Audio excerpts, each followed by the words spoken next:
Hello, everybody. Welcome back to another episode of the Payton on the Radio podcast. As today we got a lot of stuff to discuss, and I hope you guys are all ready and buckle in your seatbelts because we got a lot of things to discuss. And I am all alone for today's episode, so you're going to be only hearing my beautiful ass voice in today's episode. But we got a lot of stuff to talk about, and we're going to be discussing about Hockey Canada today, talking about their CEO and board of directors totally stepping down. We're going to be talking about Andrea Skinner as well, resigning amid all the kind of Hockey Canada sexual assault scandals. We're going to be talking about her just being an absolute dummy. We're going to be talking about also Ian Cole being a potential groomer and sexual abuser as well. So tons of crazy stuff that we got to get into. And, you know, I really hate to talk about this type of stuff because, quite honestly, I really don't. This is type of stuff that I think most people don't want to hear about.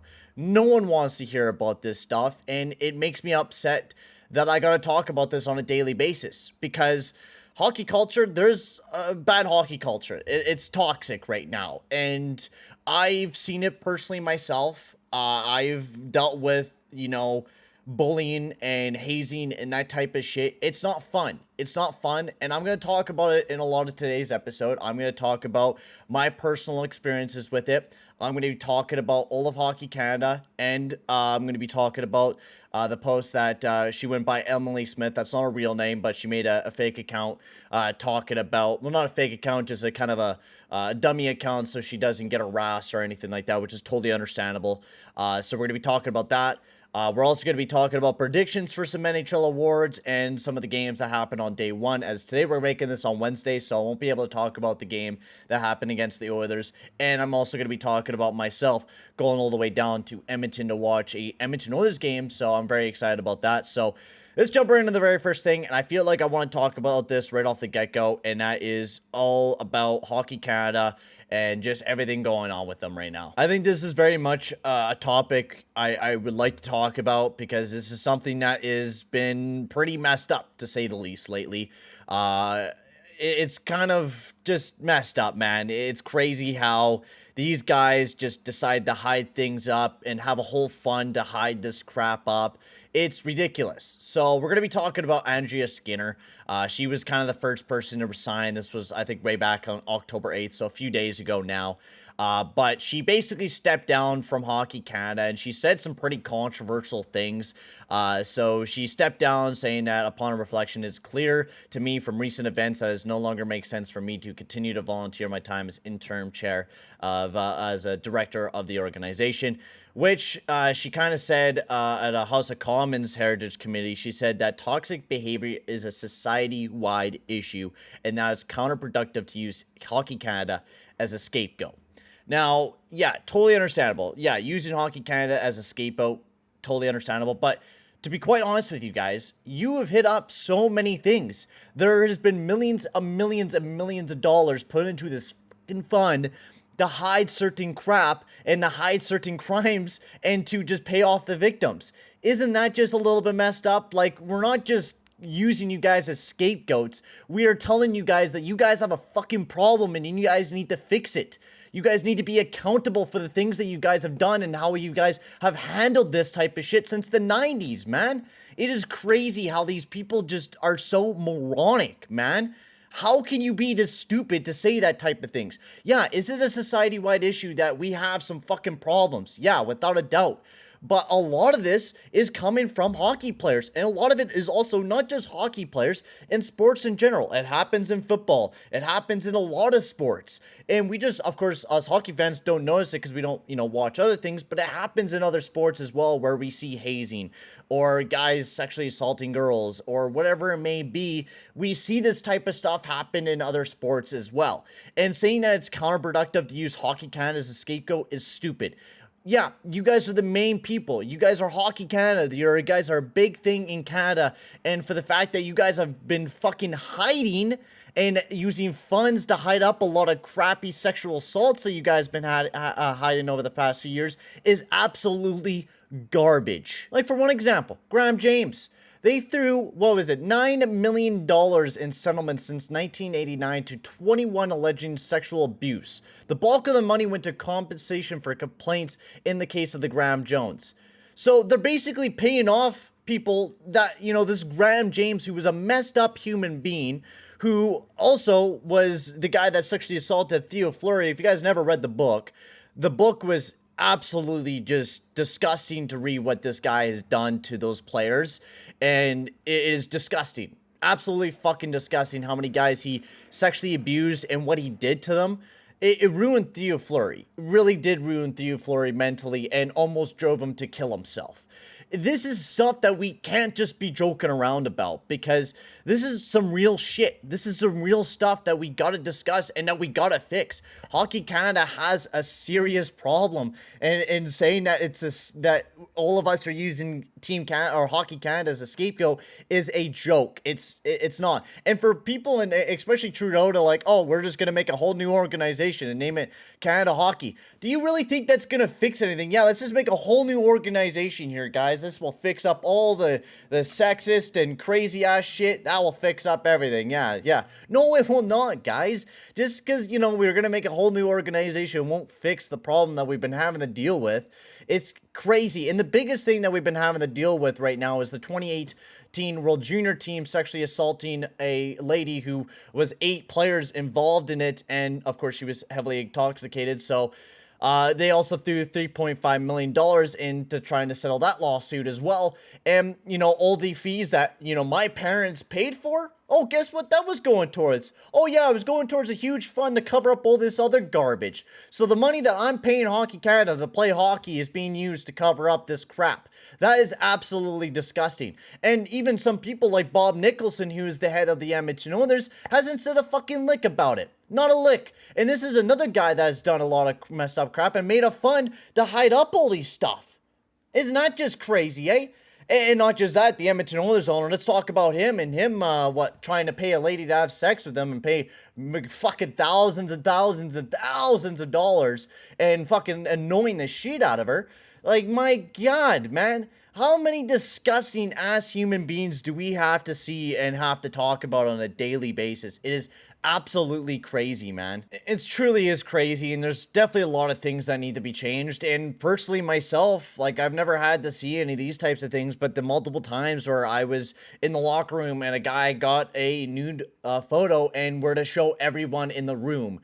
And usually, that photo is meant for that one person, but yet he goes around and shares it around the whole room. Or, they have a video of a person having sex and then they were to show the entire room or show the audio file to everybody else in the room, which is just absolutely disgusting. Not just that, I remember very faintly when I played my very first year in the small little town that I was playing hockey in.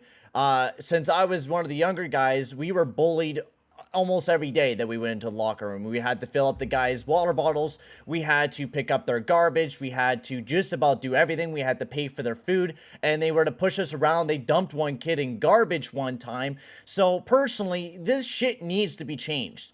And you know what? Even the coach just sat there and watched a lot of the things happen instead of raising his voice and talking about it and talking with the team. Nothing gets happened.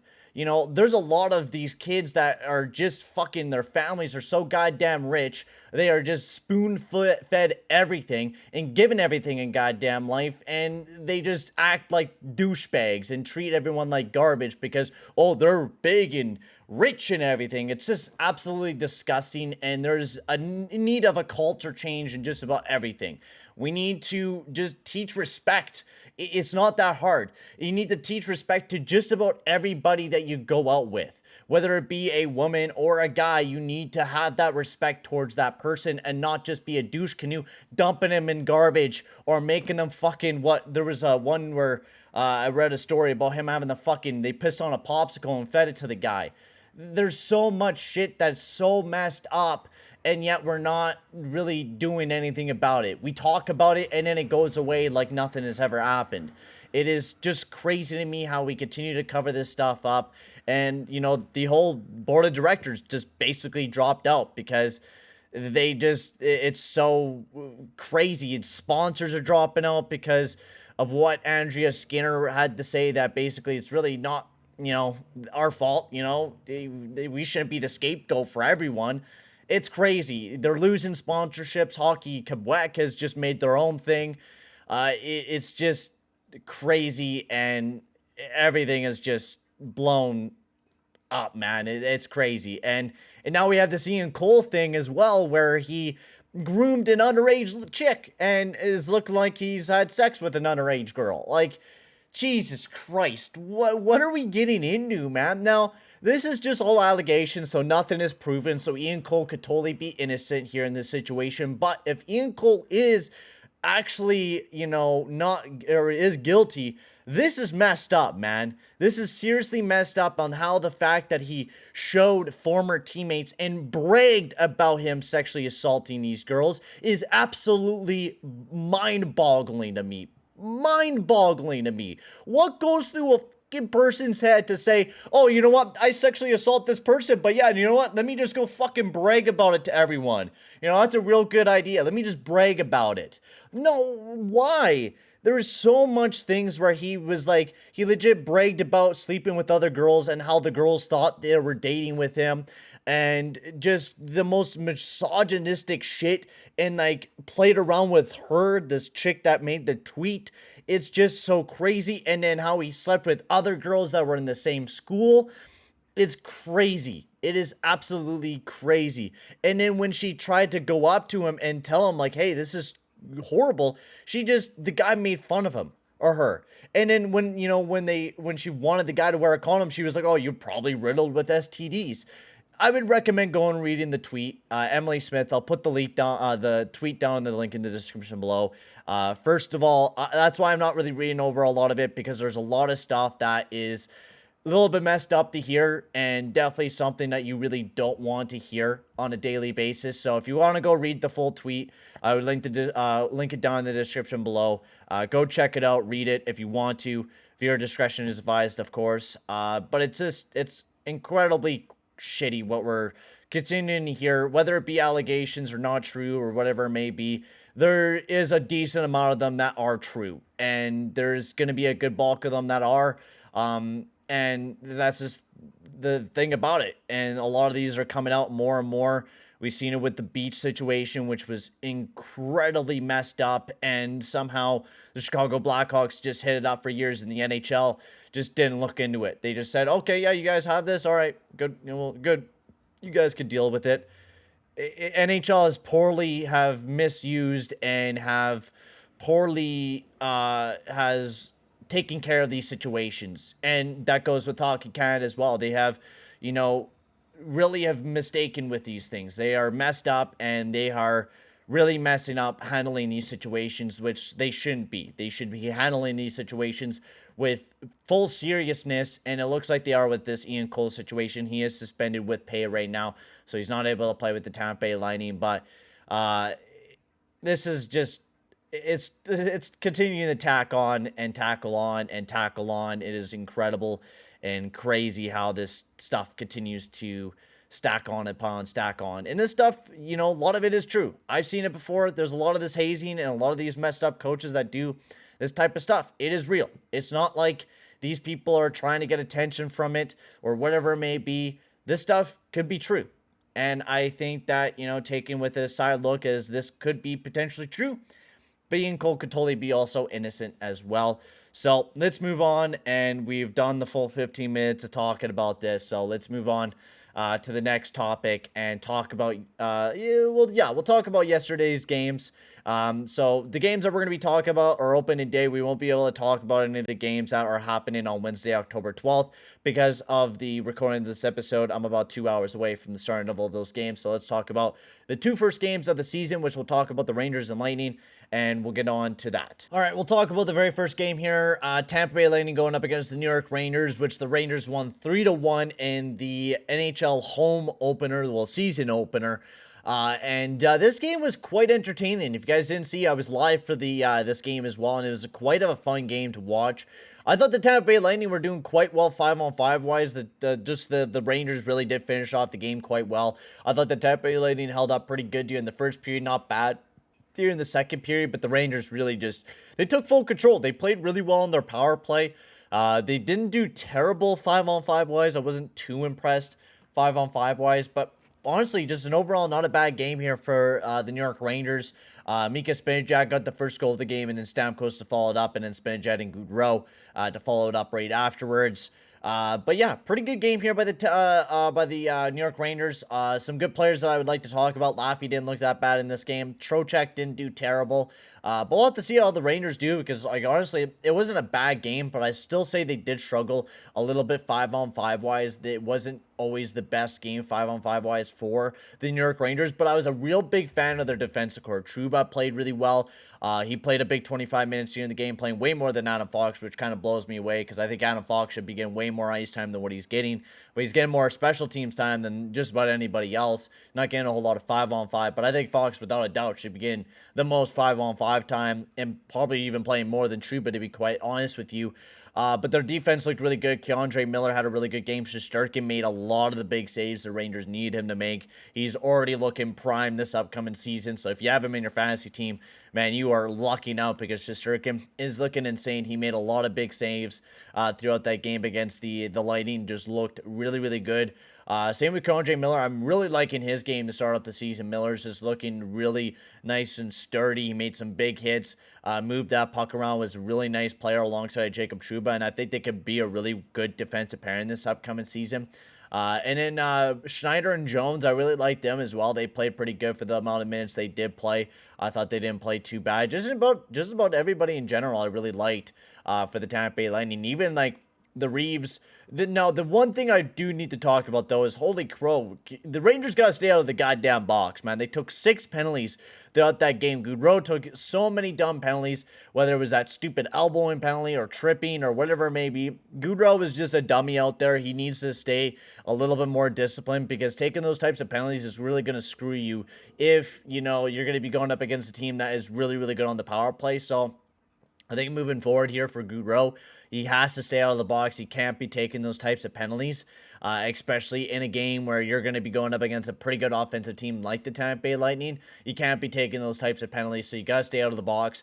But they did have a really good shift near the end of the game between Gaudreau, Carpenter, and Reeves. They were cycling the pucks, and a great shot from the point by Lindgren, and Gaudreau was able to tip it right into the back of the net to get the Rangers that big old lead in that game. So really, really good game, really entertaining between the Rangers and the Lightning. That was a lot of fun to watch. And for the Lightning, there was a lot of players that I really liked. I thought Point, Stamkos, and Kucherov were pretty good. I don't know why they're stacking up their top line, and then their second line was like kind of meh. I wasn't a big fan of Nick Paul, Hagel, and I think it was Kilroy, I think it was, their second line. I really was not a big fan of that line.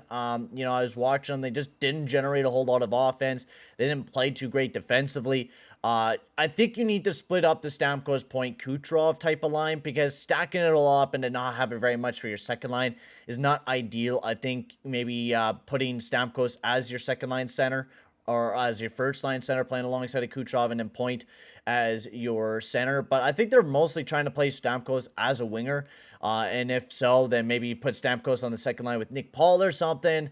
It might just be the first game, and they might just have a, you know, bit of a weak game. It is all right. But another player I really liked, Cal Foote. I thought he had a really good night for the Tampa Bay Lightning. He played pretty well. I think he only made like really one big mistake. And quite honestly, Cal Foote played really, really well for the Tampa Bay Lightning throughout the night.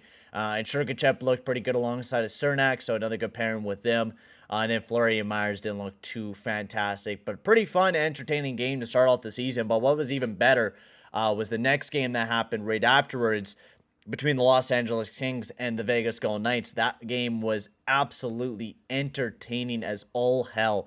That was super fun to watch. Back and forth action. It was just entertainment from top to bottom, and the Knights had 51 shots on the net. They were just throwing everything at the net. Quick made some good saves, no doubt. He played really good. It's just when the Vegas Golden Knights are peppering shots like that, it's hard to make the big stops like that. And every line for the Vegas Golden Knights were doing really well. I really liked the Carlson, Marchessault, and I think it was Amendelio. That was a really, really good line. I really loved that throughout the night. I thought what Cassie has done with the lineup and kind of making every line look really good. Even Cotter, Roy, and Colasar. They played 10 minutes. That fourth line played 10 minutes throughout the entire night, and they looked really, really good.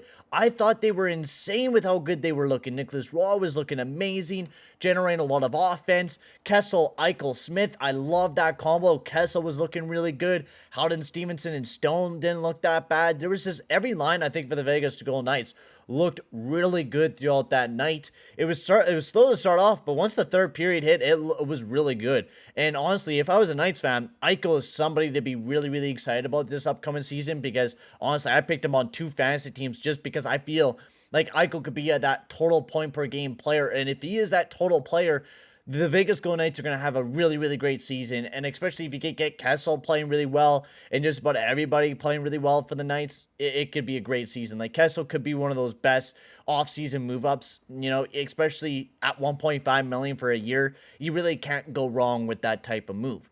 And for LA, they didn't play that bad.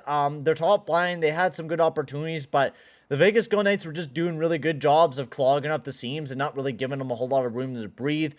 Sean Durzi played really well, but until that last stupid breakout, I don't know what he was doing, but he was sitting behind the net for like 30 seconds, and I put a big bet on the LA Kings, so I was like, what the hell is he doing? He's sitting behind the net, rips it up and turns it right over, and then Stone was able to bury into the back of the net on that turnover, which, come on, bro. Seriously, dude. But yeah, big mistake by Sean Durzi. But this team is still young. I think the LA Kings played really well. They had a pretty strong game. I thought they didn't do that bad. A lot of their younger guys in Kiliev, Kempe, and Velarde all got the goals. But I thought Velarde had a really, really good game. He was looking really good alongside of Byfield. And I think it was Grunstrom I think they were playing alongside of. But they were just really red hot throughout the night. Ifalio, actually, they played alongside of Ifalio. And they were looking really good throughout the night. And I was really impressed with that line. And then Fiala didn't look bad, but I thought Kempe and Kopitar played a lot better instead of Fiala. I thought Fiala didn't have the most amazing night in the world. Generate a little bit of opportunities, but their top line was kind of stunted by Vegas Golden Knights. They shut them down pretty good throughout the night. Alrighty, so those are the games for October 11th that we got to watch and talk about. Now, the way that we're going to be doing a lot of this podcast is basically if I watch a game, we're going to talk about the game, we're going to dissect it, talk about it, and we're going to be doing that a lot. So if I do a play-by-play, most likely in the next episode of the podcast, I'll be talking about that future game. Not like we're going to be going over every single game throughout that week and talking about every single game, just because I really don't have enough time for that. But if we have a guest and he watches another game, we'll talk about that and we'll dissect it a little bit. So for Thursday, October 13th, this will be the day that this episode gets posted. So some games to watch out for that should be a lot of fun. Now, there's a lot of games on that day. There's tons of hockey, so be prepared. Ottawa versus Buffalo, that is going to be an absolute awesome game to watch. So if you're looking for some fun hockey to watch, I would definitely go check that out. Capitals and the Leafs should be a lot of fun as well. Rangers versus the Wild, Avalanche and the Flames should be another amazing game. So a few great games to watch out forward to. I'm really excited to see what Ottawa will look like tomorrow, and especially against the Buffalo Sabres. I think that game will be really, really entertaining to watch. So I definitely think that's a game to watch this upcoming, tomorrow and this upcoming weekend. We got the Battle of Alberta, which I'm going to this week. And I'm super pumped up to talk about that and really get to talk about, or watch a game in person. I haven't got to do that in forever now, man. I haven't gotten to do that forever. So I'm really excited. Me, my father, and my cousin, we're all going down to Edmonton, which I will be vlogging a bit of the event, which will make it into the episode of the OGR. So make sure to stay tuned to that. Make sure to check out the next episode of the OGR when you do get a chance. It won't be the Vancouver one. It will be the Flames one. And I will be in Calgary, or in Edmonton, I meant, at Rogers Center watching the game. I'm super pumped up. I'm hoping to meet one of the Oilers. I'm hoping. Maybe I'll scout out near there and hopefully meet one of the Edmontoners, because I think that would be absolutely amazing. Maybe meet Paulie Harvey. I think that would be amazing. I think that would be really cool. But yeah, it's going to be really exciting. I'm absolutely pumped up to go down to Edmonton. We're going to have a lot of fun, a lot of partying. It's going to be a lot of fun, so I'm really excited for that. So that's definitely a game to watch, because you might see your man Payton on the radio in the stands. So make sure to watch the game and tune into that. It's going to be a lot of fun. So let's jump into something that I forgot as well that I want to talk about, because on the discussion of Buffalo versus Ottawa tomorrow, We're going to be talking about Matthias Samuelsson getting locked up for the next 7 years on an Oscar Kleppbaum type of deal. And I love this move. I love this move by Kevin Adams. This is so smart. Locking up a guy that Matthias Samuelsson had an amazing season last year, played really, really good in just the 42 games that he did play. He's only played 54 games. But the reason why they did this is because cap is going up. And not just that, if you give this type of contract to a player, you're going to save on money. Without a doubt. You're already going to have to pay up Owen Power and Rasmus Dahlin here in the next few years. So if you just lock up Samuelsson on a really team-friendly deal over the next 7 years and you take a gamble on it and it works, this could be a masterpiece of a deal, because then you're not having to worry about paying Samuelsson big dollars later on down the road, kind of like what happened with Oscar Kleppbaum, and I think Samuelsson could be exactly that. Samuelsson played really, really, really well defensively for the Buffalo Sabres last year, and not even just that, didn't look that bad offensively as well, and this is just an absolute steal of a deal. If you want to make a team be super competitive a few years down the road, you really need to be tight up against the cap, and you need to make a lot of smart moves and lock up players that might be potentially really good down the road, like what they did with Tage Thompson, and now what they're doing here with Matthias Samuelsson, locking him up on a really, really nice big long-term deal at a really nice contract. You know, the cap is going to be moving up a lot by 2024-25, so this contract is going to look like a goddamn steal here sooner or later. Like $4.2 million is probably going to be paid towards top 6 defensemen in just a few years, so this is an incredible deal, really great bargain by the Buffalo Sabres, getting a guy like this locked up and on a pretty cheap deal, so I'm a big fan of it. Great job by Buffalo. And then Nicholas Hague as well got a deal a few days ago, which wasn't talked about too much. He got a 3-year deal at $2.94 million. Pretty good deal. He's just being thrown on LTIR as well. He's not playing right now for the Vegas Golden Knights. He's on the LTIR, I'm pretty sure. Or is he playing? Oh, he's on the main roster. I just didn't see him last night. I guess they didn't play my man Nicholas Hague. But yeah, so Nicholas Hague, he got locked up on a pretty nice deal, and I like that deal for him as well. I thought that was pretty nice as well. 3 years at a pretty cheap term when he's playing pretty well defensively, and has been a pretty good defenseman for the Vegas Golden Knights over the past few years. So I thought that was another nice deal. And then Strawman just signed a cheap little $1 million 1-year deal with the Boston Bruins, which, I mean, it's another depth signing. I mean, you probably could have got him for way cheaper instead of just $1 million, to be quite honest with you. And I don't know about Anton Strawman, man. I'm not a big fan of him. He's not great defensively, all right offensively, but definitely not good defensively, like, at all. Alrighty, so let's jump into the last topic of the video, which is the predictions. Now, when I do an episode by myself, most likely the episodes will be a lot shorter until I kind of get used to the podcast formula of trying to talk for an absolute hour, which kills my throat. But we're going to be having some guests joining us once again throughout the weeks. It won't just be me every single episode. But let's talk about award predictions, because I thought this would be something to be, you know, really cool to talk about. We'll talk about some awards. We'll go over the kind of like the betting of it all and talk about who I think will win the Hart. We'll talk about the James Norris, the Vezina. We'll talk about maybe Jack Adams. It's kind of hard to kind of go over that one. The Selke, and I think there's one other one I'm missing, Calder. We'll also talk about the Calder as well. So let's get right into the Hart Trophy. Now, last year was won by Austin Matthews, and he won that one last year. Now, coming to this upcoming season, I don't know, man. There's a lot of players that I would like to see win the Hart in this upcoming season. I think there will be a lot of interesting players. McDavid was not the Hart guy last year. Shesterkin was just in third.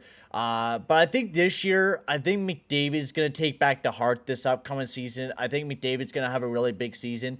But also at the same time, I feel like McDavid might take a step back because he knows the Edmonton Oilers will most likely make it into the playoffs. And honestly, I think a guy that I'm going to go with this year is either Cale Makar or Kaprizov. I'm really, really kind of excited. And honestly, he has pretty good odds. If you even just put $5 on the guy, you could, step out with $72 on Kirill Kaprizov if you put him down as one of the Hart Trophy winners, which honestly, that's not bad odds.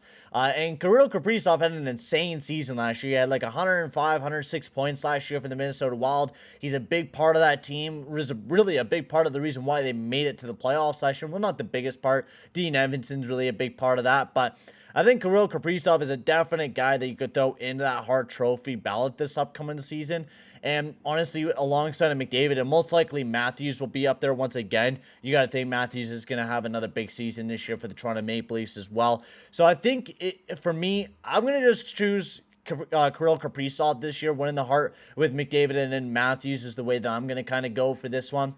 Just because I'm a real big fan of Kaprizov this year. I think he's going to have a real big season. He's going into his third year in the NHL. His second season, he had 105 points. So you got to think Kirill Kaprizov is going to take it up another step. So I'm really excited to see what he'll be able to do. It's going to be really exciting. So next up, we're going to be talking about the Vezina. The Vezina Trophy last year was won by Shesterkin, who had just an absolute incredible, unstoppable season, who had a 36-13-4 record with a .935 save percentage. He was absolutely insane. He was just incredible last year. He was just on another level, and it looks like Shesterkin will be on another level this year once again. But this year, I am picking Thatcher Demko winning the Vezina Trophy this upcoming season. I think Thatcher Demko is going to have a really big season this year. I liked him last year, and we've seen really good highlights from Demko. But I think Demko is just going to have an incredible season. He was 32-22 with a .950 save percentage on a bad team that didn't play too great throughout the bulk of the season. So I think Thatcher Demko is going to have a real big season this upcoming season and honestly really take that Vezina. And I think UC Saros will be falling behind him with Shesterkin as well up there as well. I think you're going to easily have Shesterkin up there for the Hart or for the Vezina once again. I think that's just easy. I mean, those guys, Shesterkin is definitely going to be up there again. Demko, but I think Demko is going to win it this year. I think he's just going to have an explosion of just an absolute amazing season. So I would definitely be excited about that man. And that's who I'm picking to win the Vezina this upcoming season. So we'll move right on towards the Calder, which there's a lot of prospects that could, really make big dents, but who knows? There's guys like Matty Beniers, Mason McTavish, Owen Power, Cole Perfetti, Kent Johnson, Logan Thompson, Rossi, Quinn. There's a lot of guys that are really, really exciting. Even Dylan Holloway, who I think could potentially even win the Calder.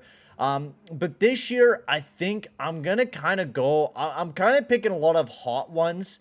But I think Logan Thompson might be kind of one of those guys that might just take it. Either that or Matty Beniers is kind of the favorite to take it. But Logan Thompson could totally be someone that could totally steal it away, especially with how he played last year, 10-5-3 with a .914 save percentage. And he didn't look that bad against the Kings last night, making some pretty big saves. So you can definitely see him, but I think I'm going to be choosing Owen Power to win the Calder this upcoming season with Logan Thompson falling behind and Matty Beniers. I think Owen Power is just going to have a massive season this year for the Buffalo Sabres. He looked really well last year for them, but I think this year he's going to really be a big guy for them. He's really showing that power on the offensive side of things. He's not looking too bad defensively, so I think Owen Power is going to have a real big year, and I'm definitely going to be picking Owen Power in this situation with winning the Calder. Next up, we got the Norris Trophy, which is probably going to be the last one that we're going to be talking about because it's kind of hard to predict who will be the best defensive forward this upcoming season. So for the Norris, I think this is easy. I cannot believe anybody on Sportsnet didn't go for this guy, Kel McCarr. I think Kel McCarr is going back-to-back this year for the Norris Trophy easily. I think Kel McCarr is without a doubt just an absolute stud defensively. You got to go with Kel McCarr in this situation for the Norris. He's such a good defenseman. I think he's going to have a massive season this upcoming season. And I think he'll be falling behind by Mort Steiner and Victor Hedman. I think Victor Hedman will be having a pretty good season this year. But I also think Mort Steiner is going to step up massively this upcoming year. He played really, really well last year for the Detroit Red Wings. So I'm excited to see what he'll be able to do this upcoming season once again for the Detroit Red Wings. So I think that's another really exciting player to once again see this year. So I think that's definitely a player to keep an eye on without a doubt this upcoming season on a potential Norris Trophy winner. Well, that is all the predictions that I got there. And Stanley Cup, of course, I got the Carolina Hurricanes. If you guys didn't check out the top 5 video, I would definitely go check that out.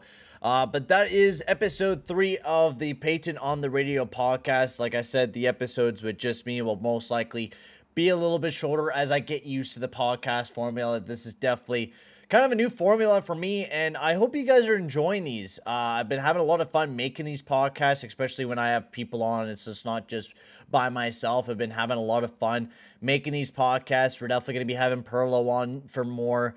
Maybe we'll have some other guests join on along the ways as well. So I'm really excited to continue doing the podcast here with you guys, continue to talk some hockey, and just talk about just about everything that's going on. I'm just really excited to continue doing this. So I really hope you guys have enjoyed the episode as well. I'm going to be posting these very, very soon on iTunes and Spotify. So if you guys want to hear the audio of this stuff, you guys will sooner or later be able to do that here soon. I'll probably get it going by time November comes along. I definitely want to get a lot of these episodes up during November.